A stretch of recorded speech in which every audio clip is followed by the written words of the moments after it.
Hi പ്രിയമുള്ള സുഹൃത്തുക്കളെ, Yemen വിമത വിഭാഗമായ ഹൂതികൾ ചെങ്കടലിലൂടെ സഞ്ചരിക്കുന്ന കപ്പലുകൾക്ക് നേരെ നടത്തുന്ന ആക്രമണങ്ങൾ ആഗോള എണ്ണവില വർദ്ധിക്കാൻ കാരണമായേക്കുമെന്ന ആശങ്കയിലാണ് ലോകം.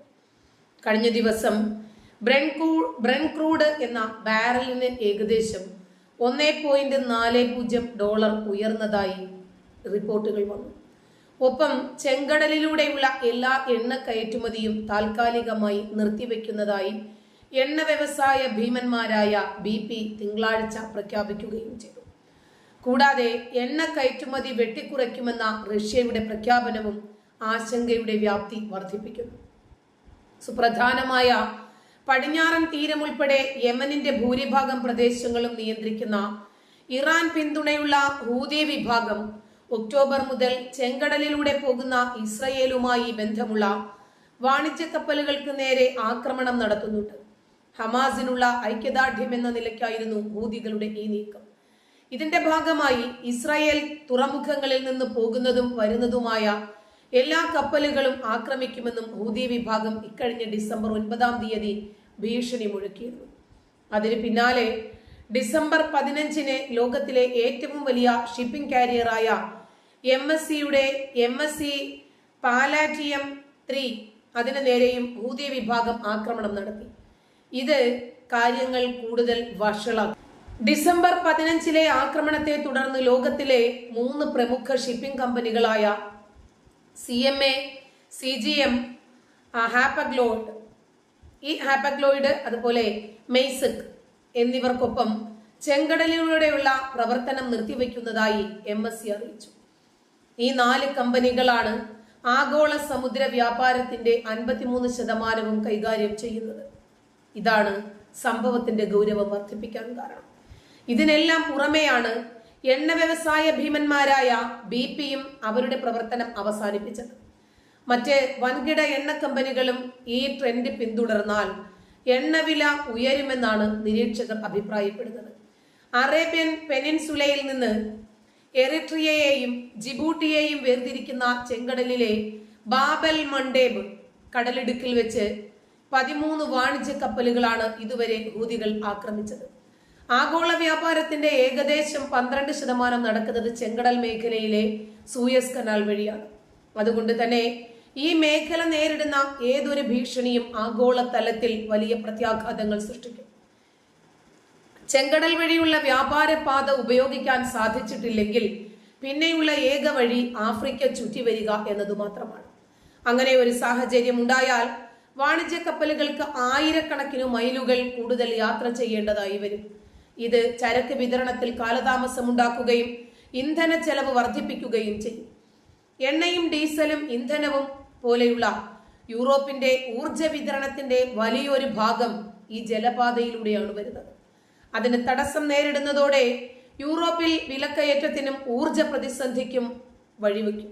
2021 കണക്ക് പ്രകാരം സൂയസ് കനാലിലൂടെ ഏകദേശം $200 ബില്യൺ മൂല്യമുള്ള വ്യാപാരമാണ് ഇന്ത്യ നടത്തുന്നത്. കോവിഡ് മഹാമാരിക്ക് ശേഷം അത് വീണ്ടും വർദ്ധിച്ചിരിക്കാനാണ് സാധ്യതയത്രേ. യൂറോപ്പിലേക്കുള്ള ഭക്ഷ്യ ഉൽപ്പന്നങ്ങൾ, വസ്ത്രങ്ങൾ, ഇലക്ട്രോണിക്സ് എന്നിവയുടെ കയറ്റുമതിയും ഇന്ത്യയിലേക്കുള്ള ക്രൂഡിന്റെ ഇറക്കുമതിയും പ്രധാനമായി ആശ്രയിക്കുന്നത് ഈ പാതയെയാണ്. കെപ്ലറിന്റെ രേഖകൾ പ്രകാരം നവംബറിൽ ഇന്ത്യയുടെ പ്രതിമാസ റഷ്യൻ എണ്ണ ഉപഭോഗം മുൻ മാസത്തേക്കാൾ 9% ഉയർന്നിട്ടുണ്ട്. ഈ കയറ്റുമതി അത്രയും സൂയസ് കനാൽ വഴിയാണ് നടക്കുന്നത്. അതുകൊണ്ട് തന്നെ ചെങ്കടൽ പാതയിൽ ഉണ്ടാകുന്ന പ്രശ്നങ്ങൾ ഇന്ത്യയിലെ എണ്ണവിലയെ വലിയ തോതിൽ ബാധിക്കാനും സാധ്യതയുണ്ട്.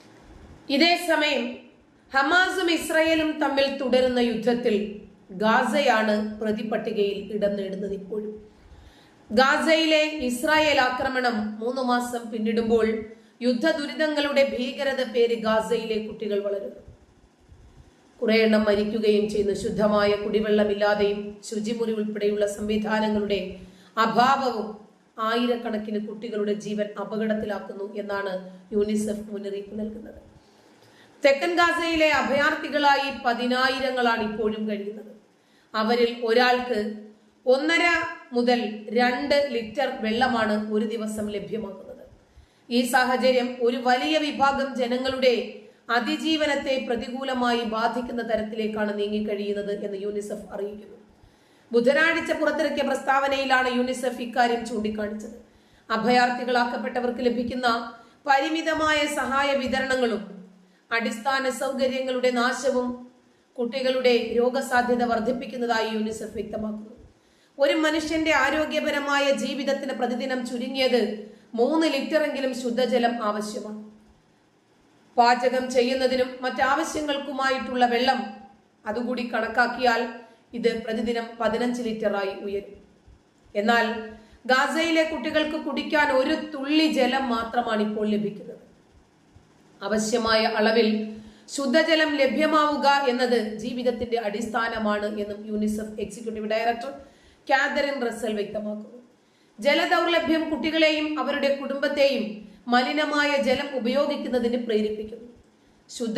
ശുദ്ധമല്ലാത്ത വെള്ളത്തിന്റെ ഉപയോഗം മലിനജല രോഗങ്ങള്, അതുപോലെ നിർജ്ജലീകരണം, പോഷകാഹാരക്കുറവ് എന്നിവയ്ക്ക് വഴിയൊരുക്കുന്നുണ്ട്.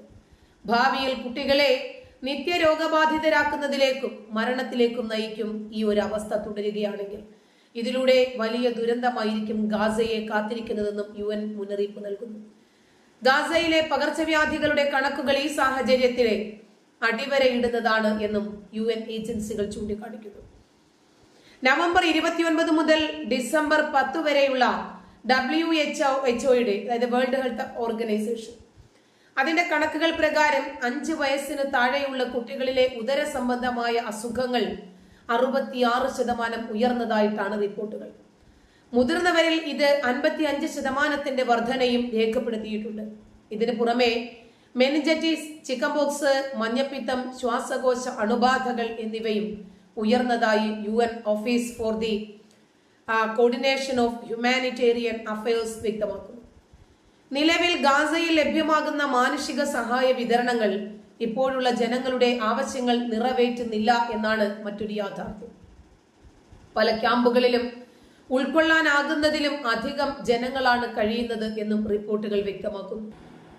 ഒരു ഭാഗത്ത് സാധാരണ ലെവലിൽ മുമ്പ് 7 ദിവസം വെടിനിർത്തിയതുപോലെ വെടിനിർത്താനും ബന്ധികളെ പരസ്പരം അങ്ങോട്ടും ഇങ്ങോട്ടും കൈമാറാനും ഗാസയിലെ ജനങ്ങൾക്ക് വേണ്ടുന്ന അടിസ്ഥാന സൗകര്യങ്ങൾ എത്തിച്ചു കൊടുക്കാനും അഭയാർത്ഥി കേന്ദ്രങ്ങളിൽ അത്യാവശ്യ സൗകര്യങ്ങൾ ഏർപ്പെടുത്താനുമൊക്കെയായി മധ്യസ്ഥ ചർച്ചകൾക്ക് ഈജിപ്തിൽ ഹമാസിന്റെ ഭീകരനായ നേതാവും മുൻ പ്രധാനമന്ത്രിയുമായ ഇസ്മായിൽ ഹനിയ എത്തിയിട്ടുണ്ട്.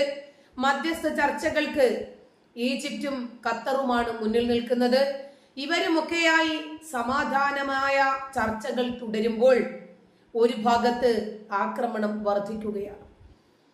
ഒട്ടും വിട്ടുകൊടുക്കാതെ ഇസ്രയേലും മുന്നോട്ട് തന്നെ വിട്ടുവീഴ്ചയില്ലാതെ ഗാസയിലെ ജനതയെ എപ്പോഴാണോ ഇസ്രയേൽ മോചിപ്പിക്കുന്നത് അതുവരെ ഞങ്ങൾ ഒരടി പോലും പിന്നോട്ടില്ല എന്ന് പ്രഖ്യാപിച്ച് ഗാസയിലെ ജനതയ്ക്കു വേണ്ടി ഹൂതികൾ ആക്രമണം തുടരുകയാണ്.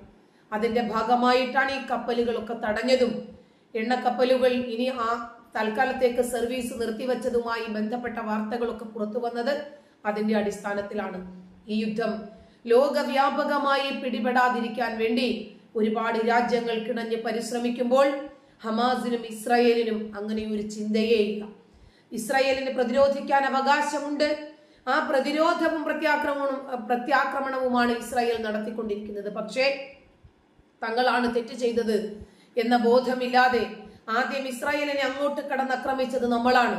അത് കാരണമാണ് നമ്മുടെ ജനത തന്നെ ഇപ്പോൾ 20,000-ലേറെ ആളുകൾ മരണപ്പെട്ടത് എന്ന് ചിന്തിക്കാതെ ഹമാസ് വിവേകമില്ലാതെ പ്രവർത്തിക്കുന്നതിന്റെ ഫലമായി ഗാസയിലെ ജനതയാണ് ജീവിക്കുന്ന നരകമായി മാറിക്കൊണ്ടിരിക്കുന്നത്. നന്ദി.